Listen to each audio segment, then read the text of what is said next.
tell you who will be leading the Bears football program as head coach next year, but I can sure as heck tell you who is not going to be coaching the Bears next season. This is Locked On Baylor.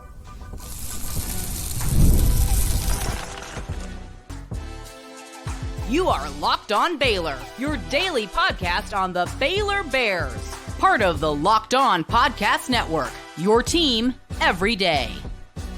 Hello there, Bears fans. Welcome to another episode of Locked On Baylor, part of the Locked On Podcast Network, where it is your team every day. Today's episode brought to you by FanDuel. I'm your host, Cam Stewart of ESPN Central Texas and The Cam Show on Rogue Media Sports Network. Really appreciate you guys making this your first listen today and every day, your exclusive home for nothing but Baylor sports.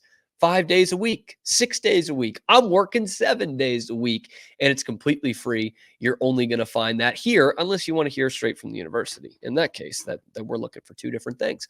Here on this episode of Locked On Baylor, we're going to go over who is not going to be the coach of the Baylor football program next year. And their names I didn't think I would have to say, but here we are. We're going to go over that. Also, one of the positives that's developed through a 3-game losing streak. You know, it doesn't seem like that, but a rose coming through a concrete, it happens. And how Baylor needs to keep that going, not just the rest of this year, but in beyond and beyond. There we go. And as well as Baylor basketball, they might be out on a big-time prospect, but let's not fret. I'll tell you why. All that and more coming up on this episode of Locked On Baylor. I know that there's a lot of traction and amongst a lot of factions of Baylor fans. It was gaining traction last year. We started to hear about it after the Texas State loss. We heard about it as that season went on and went to 3-9, and we're certainly hearing more of it through the first half of this 2024 season. I know a lot of you want Dave Aranda gone. And I understand that. You know, it's not gone the way it's supposed to have gone. It's been all downhill since the 2021 Sugar Bowl in what was one of the greatest seasons in Baylor history, to the point where earlier, a few weeks ago, last month, I was telling you guys they might have sold their soul for that season because it's been all downhill since. And I get that. I get why so many people want to change. It seems like it's time for a change, to be quite honest with you, at the head of the Baylor football program. And so and I'm sure many of you, will be on the lookout the rest of the season of who those top names are going to be. Whether it be ones that we've talked about before on the show, G.J. Kinney, Jeff Traylor. If we're throwing some other ones out there like Barry Odom.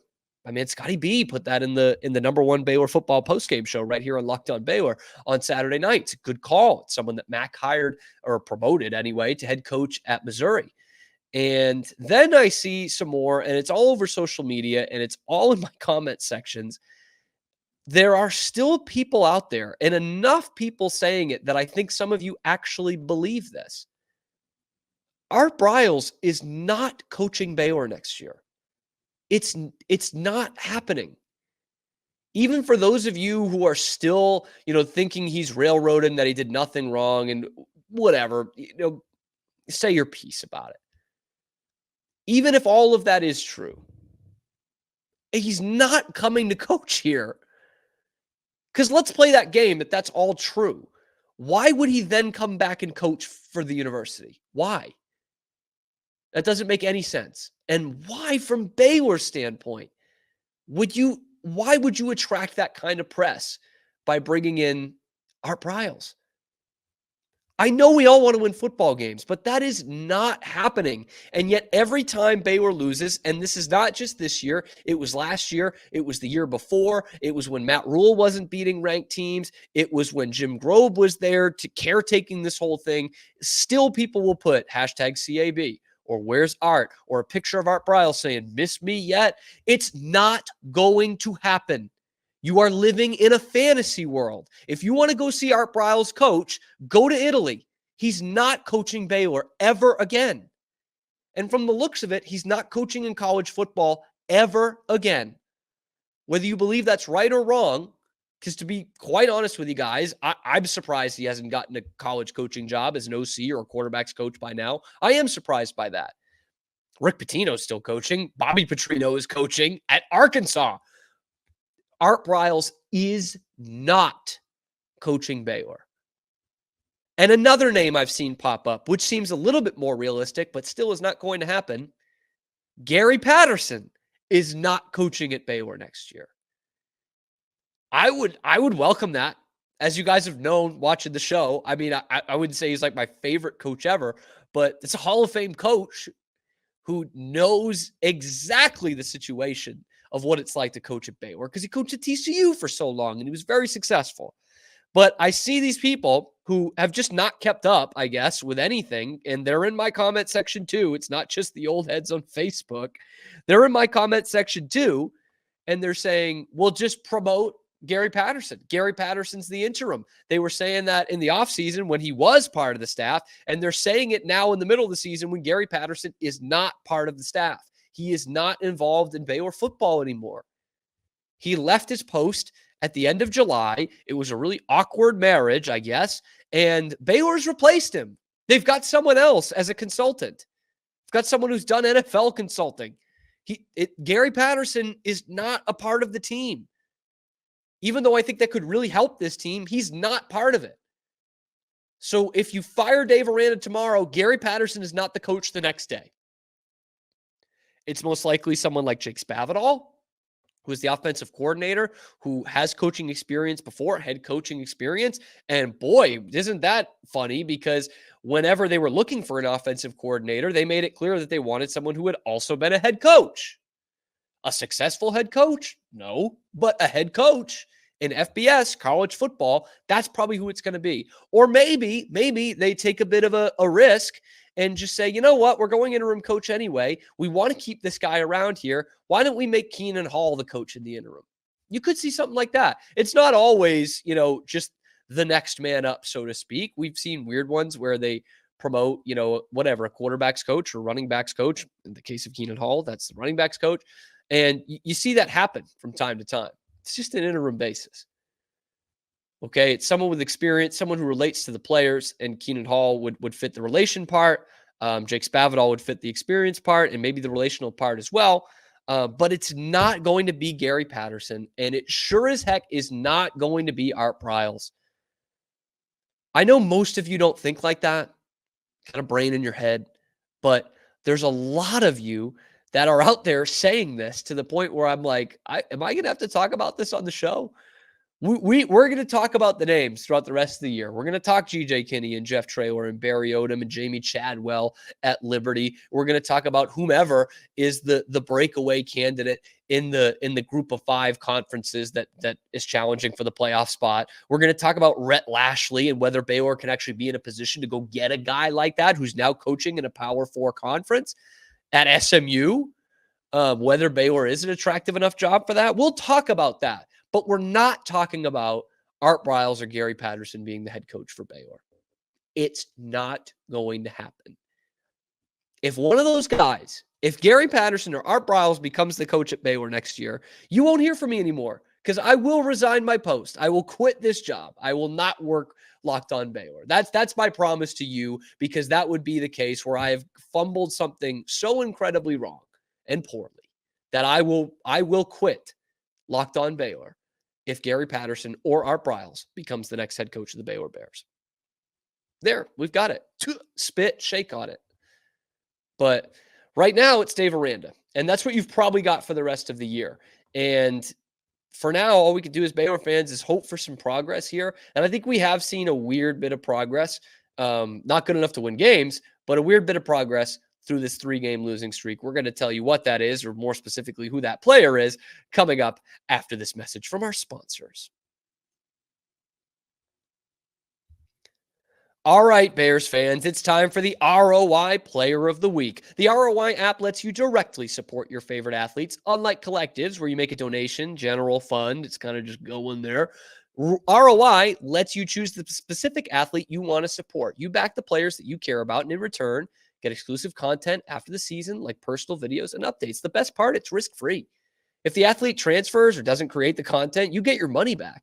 So this week, for my Player of the Week, I am going to choose, fresh off suspension, Michael Trigg for his big night against the Iowa State Cyclones. I gave it to Sawyer last week. I gave it to Josh Cameron the week before. Now it goes to Michael Trigg, who did have 6 catches for 61 yards and a touchdown, 6 catches on 8 targets. I thought he had a nice night. Now, the pointing the guns in terms of a touchdown celebration was not wise, but you see why he's such a matchup nightmare. So you can join in by making a payment to guys like Michael Trigg for as little as $10. And when enough of us contribute, it's not just about the dollars, it's about the message we send to guys like Michael Trigg or Sawyer Robertson or Josh Cameron or all these other Bears. Our collective support helps keep them connected to our school. And ROI is doing their part to bring fans closer to their schools and athletes with an exciting giveaway. They're giving one lucky fan 2 tickets to any game of their choice in November. So here's how to enter. Just download ROI in the App Store or Google Play. Use the code LOCKEDON when signing up, and you are entered. You already there? You can make a payment to an athlete's campaign, and you'll also be automatically entered. No purchase necessary. So go to joinroi.com for official rules. Download ROI and try it out. No subscription, no recurring fees, and for just as little as $10, you can get into the NIL game. ROI, support the players, change the game. So I know there haven't been many positives to take away from the last couple of weeks of Baylor football, right? It's been a drag. It's been a big time drag. But I think one that we've all kind of in unison come to agree on is Sawyer Robertson. But for the one burner account of someone who is clearly a DeQuan Finn family member who comments on all the videos saying they need to put DeQuan Finn in, I think we all realize that Sawyer Robertson is the quarterback of this team and the best option at quarterback for this team. For one, DeQuan Finn is hurt. He's not even making the road trips. I don't know why you would want him to start when he's not even making the trip with the team. He's not physically able to. But Sawyer Robertson has shown a lot in the last couple of weeks in terms of putting this offense on his back and not getting a ton of help in other facets of the game. But Sawyer has been a revelation the last couple of weeks. And for those of us who have been following his career or saw the progress from, the September games of last year to that West Virginia game at the end of the season last year, this is not a huge surprise. In fact, the most surprising thing is that based off his play right now, that he was not selected the starter to begin the season. I was on this show saying, look, I think this quarterback competition is going to be closer than you guys think. I did say it was going to be DeQuan Finn, so I'll own that. But I remember having this thought and saying it on here that if Sawyer Robertson wins the job, it would mean that he won the job because we know DeQuan Finn can produce at the college level. So if it's Robertson winning the job, it's not because DeQuan Finn, lost his game or anything or wasn't ready for this level. It's because Sawyer Robertson went out there and got it. And he didn't, but I think we've all seen over the last 3 weeks enough to wonder, like, why didn't he get that job? That seems a little odd. He has looked comfortable. He has looked a real good passer. He's got a little bit of gunslinger in him, but he makes plays. I mean, for as bad as the 4th and 2 decision was that we all remember, the one mistake he made in the game, there's a 4th and 4 in the second half where it's blown up, it's nothing, and he's about to run and just kind of flips out a pass right at the line of scrimmage, and it gets the first down. I mean, the guy has a lot of gunslinger in him. He really does. But again, I say he's not making bad decisions. As much as he like double pumps and it makes you like, whew, he's not making bad decisions. He's not throwing it into double coverage. The pick he threw on that 4th and 2 play against Iowa State on Saturday was probably the worst decision he's made in 4 games. And if that's the worst decision he's made in 4 games, that's not that bad. In fact, Baylor, we have been looking for something like this. That's the first time in years, it feels like, that you've had a guy back there that you're like, oh, this is it. This looks like a veteran quarterback who knows the answers to the test and is not putting the ball in harm's way and putting his team in harm's way. How long has it been since we've been like, we need a veteran quarterback out there? Even when Blake Shapen was a veteran quarterback, he was frustrating to watch at times at the end of 2022 and through last year as well. Gary Bohannon, as good as the first half of the season was, he started to get a little bit of a gambler in him in those last few games that he started, notwithstanding the Sugar Bowl. And Charlie Brewer, that last season there in 2020 was a disaster. So it's been since probably 2018, 2019 that you were like, man, I trust this guy back here. I like the decisions that he makes. He gives us a good chance to win on the offensive side of the ball. And that's what Sawyer is giving you right now. And the offensive line played better. But there was probably a bit of a reason to that. I do want to include this answer from Dave Aranda because I think it's kind of funny on what he thought about Sawyer's pocket during the game against Iowa State. Yeah. The protection of our guys versus three rushers, I thought was good. I think we have to kind of start there, and so that was good to see. And then I thought Sawyer did a good job of manipulating the pocket, of staying in there and allowing guys to be able to find soft spots and zones and then move when it got maybe cloudy or it got kind of gray. He would move, and then the receivers did a good job of moving with him, and they were finding soft spots and zones, we were able to move down the field doing that. A lot of them were kind of broken plays, and so I thought Sawyer, I think him working with the O-line really allowed our receivers to find those voids. The O-line did do a good job when the other team only rushed three guys. The O-line looked pretty good. They didn't allow a sack for the first time this year. They did not allow a sack in a game. So when you look back at it, you think, all right, that's an awesome game. Talk about progress. But for those that watch, when two of their top defensive linemen are out, one of them did come back in the game, Orange there. When they only rushed three, it was not much of a problem. And the other reason why there weren't any sacks on the Baylor side in this game in total is because Sawyer Robertson, like Dave Aranda said, was able to manipulate the pocket a little bit. And the other thing that stands out to me about Sawyer, which surprises me, because we saw a guy who was a little nervous last year, he stands in there. Like, he's not afraid to take a hit. He's not throwing it off his back foot. He's not needing to change his arm angle. He's not trying to make a weird throw where he's not set because he's got a guy coming at him. No, he stands in there and he can take a hit to make a play, or he can move around the pocket.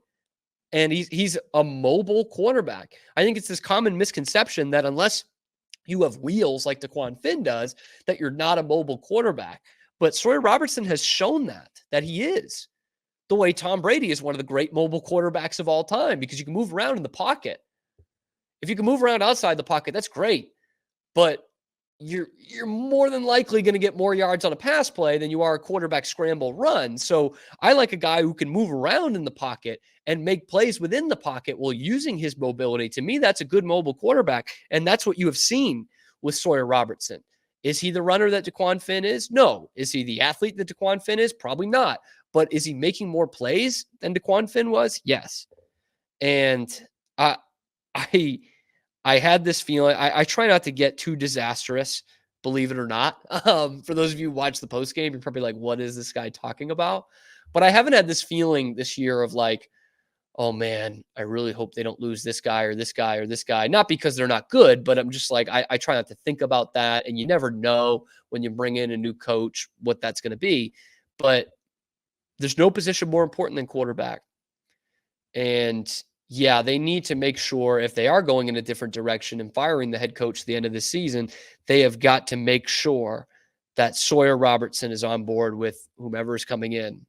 And no, that doesn't mean you make your hire based off that, but you got to make sure you can keep this kid, because the development factor for him, I think is going to be through the roof. I mean, you saw the night and day difference from September of last year to end of November of last year. And then you've seen it through the first 4 starts that he's had in this season. It's palpable. It's different. The kid is getting better by the week. He's still got to work some things out. And when you get the right personnel around him, I'm talking about a better offensive line that can do well when they rush 4 guys, and a running game that can take a little bit of the load off his shoulders. I think you got a special quarterback here. I really do. And so that has to be, personnel-wise, player personnel-wise, priority number 1. Make sure this kid sticks around and is your QB1 for next year. And if you can get something better than that, then that's a great sign. But in terms of the experience and the way he's looked this year, to me, that's a guy you got to keep around. Speaking of player personnel, bringing in, keeping around, the Bears brought in a great basketball prospect to commit just last week, but they might have lost one last week as well. But we'll tell you why that's not as bad as you might think, but why we're still smarting it over a little bit coming up on Locked On Baylor.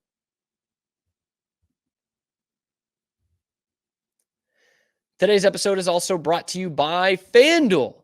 All right, because I'm talking to you, NFL fans. You can start the season with a big return on FanDuel. It's America's #1 sports book.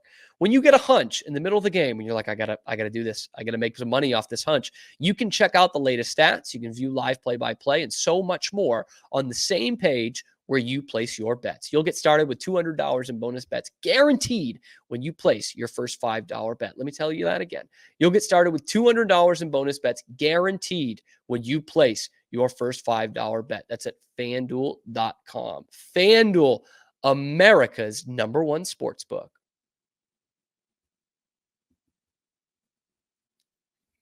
Basketball, it's less than a month away. November 4th is when that thing gets started up in Spokane Arena, not the Kennel, but obviously a true road game as Baylor takes on Gonzaga, a little 2021 National Championship rematch. And then that Saturday, they take on the Arkansas Razorbacks. I'm already looking at tickets for that.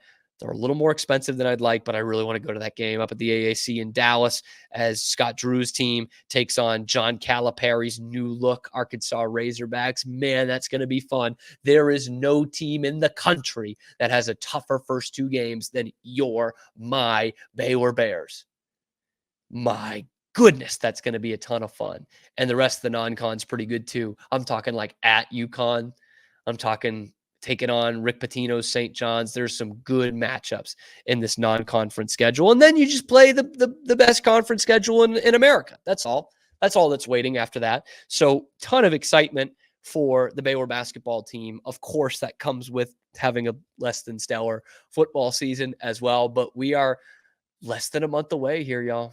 4 weeks away, basically, from that Baylor basketball season starting. We already got our first lift in the Baylor basketball universe, not this year's team, but Tunde Yesufu, composite 5-star in the 2025 class, committing last week and kicking the ball, getting that rolling for this 2025 recruiting class for Scott Drew. All he has to do is try to one-up probably the best recruiting class in Baylor basketball history. The guys hitting campus right now, VJ Hedgecombe, Rob Wright, Jason Asamoah, plus you add in the transfers. It's one of the best crops of talent coming in through Baylor in 1 year that we've ever seen. So how do you one up that? Well, you get in the living room of the #1 prospect in the country for 2025. That's AJ DeBonsa, Brockton, Massachusetts' zone, but playing basketball out in Utah. Well, not great news on that front. On threes, Jamie Shaw reporting that Baylor is no longer in the mix for AJ DeBonsa, who's still considering teams like Kansas, Kansas State, BYU, all in the Big 12. There's a good chance we're going to be seeing him play in Baylor next year, which is frightening because this kid is all that. I mean, that's how you get to the be the #1 prospect in the country. Fret not, Baylor fans, because of course Scott Drew still in his bag, man. He's always got something. We were bummed out when Trey Johnson committed to UT. At one point, the #1 prospect in the country in the class of 2024 commits to UT. Ouch, man, that hurts. And like a week later, VJ Edgecombe is picking Baylor over Duke, Kentucky. Like easy. Scott Drew just goes and gets the next best guy. And VJ, by the way, finished higher than Trey Johnson in the final rankings on Paul Biancardi's top 150 for ESPN. So he has great backup plans, if you can even consider them backup plans. So AJ DeBonsa, probably not going to happen. It's not completely ruled out. He has not put out a fresh new list that doesn't include Baylor, but the experts seem to be agreeing that Baylor is probably not part of this anymore. And there's going to be some big NIL money thrown for him. NIL money that Baylor has for basketball, by the way. Another guy they are targeting that I also really like. I mean, this guy and DeBonsa were two that I knew about before last year because I'm a sicko with this stuff. And this guy is Koa Pete. Koa Pete, 6'8" wing. He's coming to visit Baylor homecoming weekend. How about that? He did have to reschedule his visit. It was supposed to be last month, and that's usually not a great sign. But you have that one towards the end of the schedule, all right? Mid to late October. We'll bring you down here. We might keep you away from that football game. Who needs it? But what you will see is the largest and oldest homecoming parade in the world. Say what you will about Baylor and its fan base. Homecoming's pretty cool. It's a pretty special weekend here in Waco. And seeing that, plus seeing the facilities and the banners that Baylor's got now and the players that Baylor's got now, go on and watch a practice, Koa. All right. We're gonna have you surrounded by some of the best basketball players and coaches in the entire country. That would be one heck of a backup plan.